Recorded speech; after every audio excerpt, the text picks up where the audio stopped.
यहाँ पे दिया गया है, दिखाइए कि √5 एक अपरिमेय संख्या है।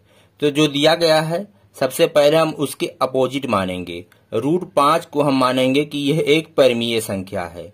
अगर ये परिमेय संख्या है तो परिमेय संख्या के सारे गुणधर्म का पालन ये करेगी। अगर नहीं करेगी तो उसी से सिद्ध हो जाएगा कि यह एक अपरिमेय संख्या है। तो चलिए माना √5 एक परिमेय संख्या है, एक परिमेय संख्या है।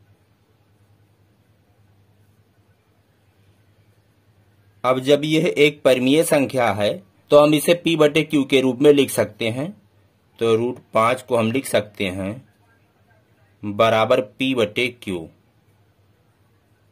जहां pq क्या है, जहां p और q पूर्णांक है,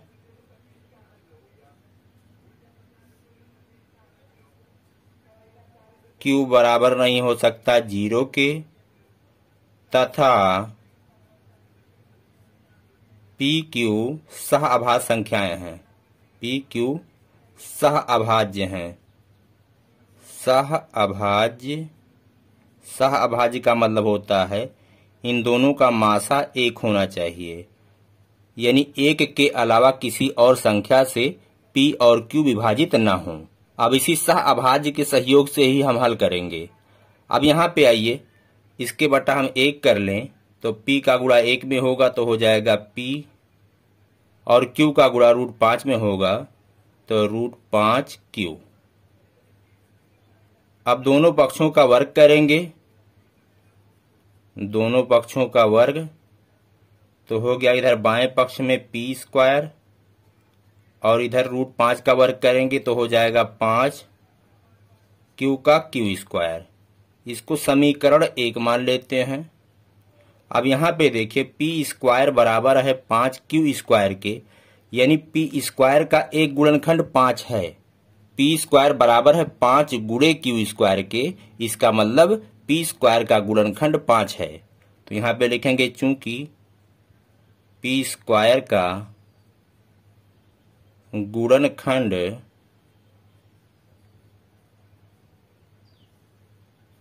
5 है, इसलिए p का भी गुणनखंड होगा। जब p² का गुणनखंड 5 है तो p का भी गुणनखंड 5 होगा। p का भी गुणनखंड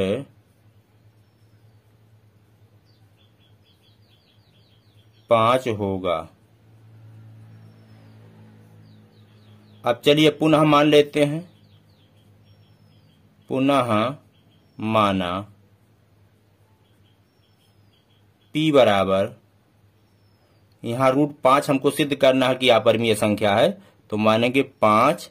अब कोई चर मान लीजिए a, b, x, तो चलिए x मान लेते हैं। यहाँ भी दोनों पक्षों का वर्ग करेंगे, वर्ग करने पर तो हो गया p² बराबर 5 का वर्ग करेंगे 25 हो जाएगा, x का करेंगे x² हो जाएगा। अब p² का मान हम यहाँ पे रख देते हैं, का मान समीकरण 1 में रखने पर, अब चलिए समीकरण 1 उतारिए। तो समीकरण 1 है p² बराबर 5 q², यही है समीकरण 1, जहां पे हमें p² की जगह पर क्या लिखना है, 25x²। चलिए यहाँ पे हल करते हैं। तो p² की जगह पर हो जाएगा 25x² बराबर दाएं पक्ष में है 5q², तो 5 से ये 25 कट जाएगा तो आ जाएगा 5x²।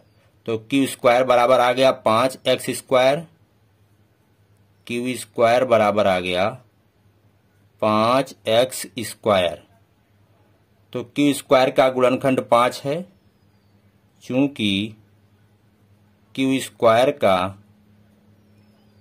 गुणनखंड 5 है,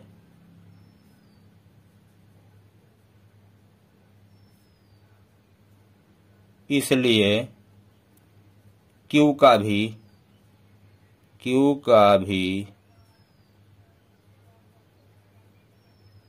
एक गुणनखंड 5 होगा।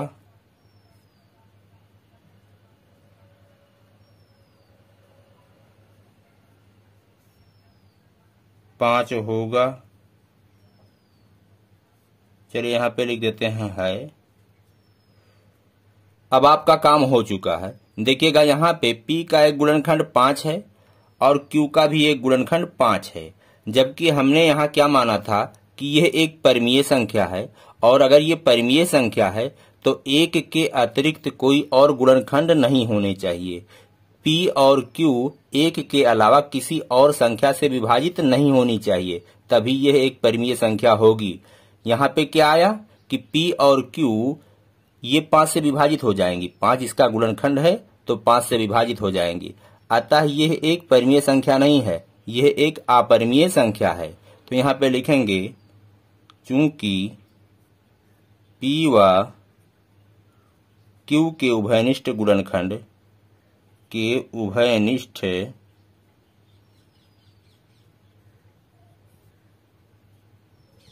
गुणनखंड 5 हैं, जबकि क्या होना चाहिए, अगर यह परिमेय संख्या थी तो 1 होना चाहिए, सिर्फ 1 होना चाहिए। यहाँ उभयनिष्ठ गुणनखंड 5 भी आ गया, जो हमारी मान्यता के विरुद्ध है। हमारी मान्यता, हमने क्या माना था, यह एक परिमेय संख्या है, जो हमारी मान्यता के विरुद्ध है।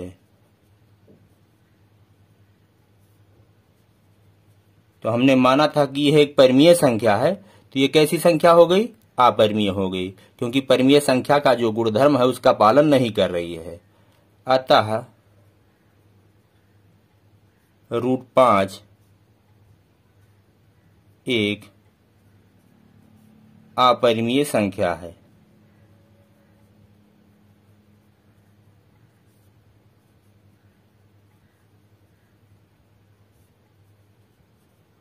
तो इसी प्रकार से आप भी सिद्ध कर सकते हैं। मैं उम्मीद करता हूं कि मेरा ये वीडियो आपके समझ में आया होगा, आपको पसंद आया होगा।